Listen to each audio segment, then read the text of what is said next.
Whoa, stop scrolling. Seriously, if you've been told that getting rich means you have to wake up before the sun, drink raw eggs, and glue your eyes to a screen full of flashing red lights, I gotta tell you something. And it might sting a little. You are doing it completely, 100% wrong. Today, we are grabbing our maps and we're going on a treasure hunt for the 5 laziest secrets from the king of lazy millionaires, Warren Buffett. This is a guy who makes more money in his sleep than most people do in their entire life. Okay, look at this. On the left, we've got hustle mode. That's pure stress, right? Your heart is pounding in your chest, sweat is dripping down your face. It's a total nightmare. But now, look to the right. That's lazy mode. Just chilling out, napping in a hammock while your money does all the work.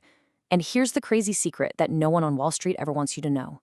The person on the right, the lazy one, they almost always win. Let's go find out how they do it. All right, the first clue on our treasure map is kind of weird. It's called the slippery soap bar theory. And I'm telling you, once you get this, you'll see the #1 trap that almost everybody falls into. It's a booby trap designed to make you poorer, and today we're going to learn how to sidestep it like a ninja. I want you to imagine all your money, your entire treasure chest, is actually a wet, slippery bar of soap. Now, what happens if you can't stop playing with it? You keep picking it up, fumbling it, squeezing it really tight.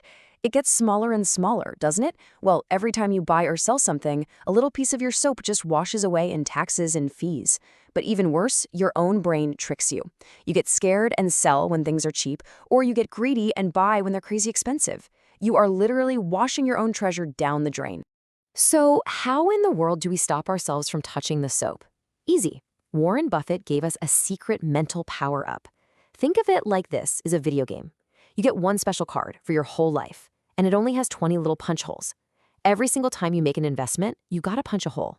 And once all 20 holes are punched, that's it. It is game over. For real, no more chances. Just 20 for your whole life. I mean, really let that sink in.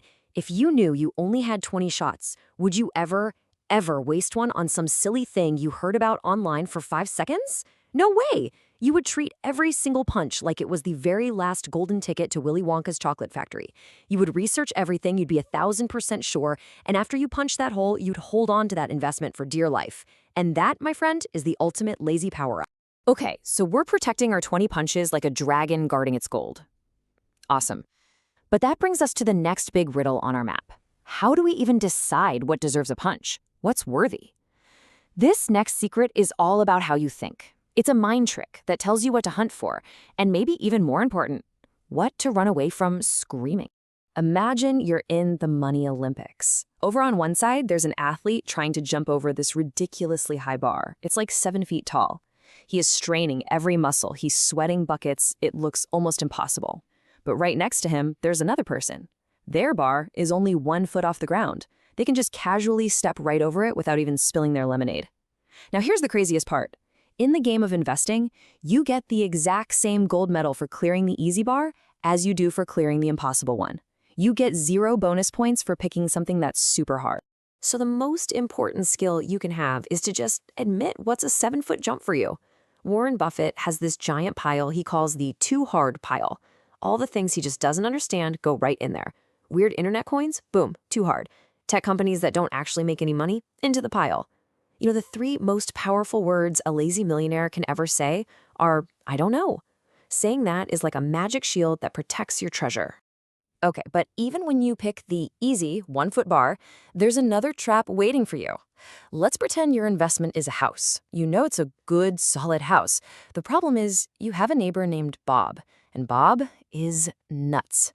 On Monday, he's super cheerful. He runs up to your lawn, waving his arms at a crazy person, screaming, "I love your house. It's the best house ever. I'll give you $500,000 for it right now." Then Tuesday comes along. It's cloudy, and Bob is super bummed out. He just shuffles over, kicks some dirt, and mumbles, "Ugh, your house is total garbage. It's probably only worth like 50 grand. You should just sell it to me now before the whole thing rots and falls over." So let me ask you a question. From Monday to Tuesday, did your house actually get better or worse? Or is Bob just having a really weird couple of days? It's just Bob's mood, right? The house is the exact same solid house it was yesterday. Well, guess what? The stock market is your crazy neighbor Bob. The price it screams at you every day is just its mood. The lazy investor knows the secret is to just ignore Bob and focus on making sure your house is built of bricks. So now we know we ignore Bob, but that's only part of the puzzle.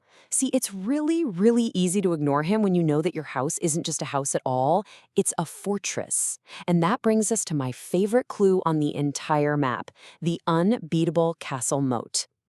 Think about it. Your company is a giant stone castle, and inside that castle is a mountain of glittering gold. Those are the company's profits. But outside the walls, there's a huge army of competitors, and they want to smash down your doors and steal all your gold. A moat is like a super deep, super wide ditch all around your castle, filled with snapping, hungry crocodiles. It makes it almost impossible for the bad guys to even get close to your treasure. And get this, there are 3 main types of these magic moats. First, there's the mind control mode. Think of Coca-Cola. It's not just fizzy sugar water, it's a feeling, a memory. People are loyal to it. Then, there's the painful trap, like Apple. Once you have their phone and their computer, it's such a huge pain to switch to something else, you just don't. You're happily stuck in their fortress. And third, you have the low-cost giant, like Costco. They're just so huge they can sell things cheaper than anybody else, and they just stomp on all the little guys who try to compete. So what's the ultimate test for a business? How do you know if the castle and its moat are truly unbeatable? Well, Buffett has a hilarious rule. He says you want to find a business that's so wonderful, so powerful, that even a complete idiot could run it, because sooner or later, an idiot probably will. You want a fortress that basically runs itself on autopilot, keeping that gold safe no matter what. Okay, team, let's recap. We have our unbreakable fortress, we're totally ignoring our crazy neighbor Bob, and we're not touching our slippery bar of soap. Now it's time for the final and most powerful secret weapon of all, the one that can turn a few gold coins into a literal mountain of treasure. This is the ultimate power-up, the magic snowball. Imagine you're standing at the top of a huge, snowy mountain. You pack a little snowball, maybe the size of your fist, and you give it a tiny push. At first, it rolls kind of slow, right? It's just picking up a little bit of snow. But the bigger it gets, the more snow it picks up with every single turn. And it starts to roll faster and faster and bigger and faster until by the time it reaches the bottom of the hill, it's not a snowball anymore. It's a thundering avalanche. That's exactly what your money does if you just let it roll. Okay, brace yourself, because this is maybe the most mind-blowing fact in the entire world of money. Warren Buffett, one of the richest guys on the planet, well, 99% of his entire fortune was made after his 50th birthday. Can you even wrap your head around that? It took decades for his snowball to get going, but once it was big enough, it became an unstoppable force of nature. The real secret ingredient isn't being a genius, it's just time. Now, all of this sounds pretty simple, doesn't it? Just buy a good fortress and take a nap for 50 years. But listen, I gotta warn you, we've reached the final boss battle on our quest. This is the hardest part, and it has nothing to do with math. It's a fight against a little, nasty, green-eyed monster called envy. So picture this. Your friend, let's call him Hustling Harry, buys some crazy new internet thingy, and boom, he makes 100 times his money overnight. He's posting pictures of his new Lamborghini, he's on a yacht. And then there's you, the lazy investor. Your boring old fortress stock went up 2%. Harry is laughing his head off at you, and you just feel dumb. You feel like you're missing out on everything. And that feeling, that is the monster's attack. But then, the party stops. Harry's flashy internet thing is suddenly worth 0. His Lamborghini gets towed away, he's broke, and you? What happened to you? Well, your boring little snowball, it just kept rolling down the hill, quietly, steadily. It wasn't sexy, it wasn't exciting, but it never ever stopped getting bigger. The final challenge is being strong enough to look stupid in the short run so you can win in the long run. So there it is. We did it. Our completed treasure map, the Lazy Millionaire Manifesto. Number 1, don't touch the soap, because handling it only makes your money disappear. Number 2, use the too hard pile, because you don't get extra points for doing backflips. Number 3, ignore Bob, your crazy neighbor, because his mood is not your reality. Number 4, only buy castles with huge crocodile-filled moats to protect your treasure. And number 5, the most important of all, just let that snowball roll. You now officially have the secret map to the treasure. But I bet you're thinking, this is all great, but where am I supposed to get the money to even build that first tiny snowball? Aha, well, my friend, that is the very next clue on our adventure, and you are not going to want to miss it. Until then, stay lazy.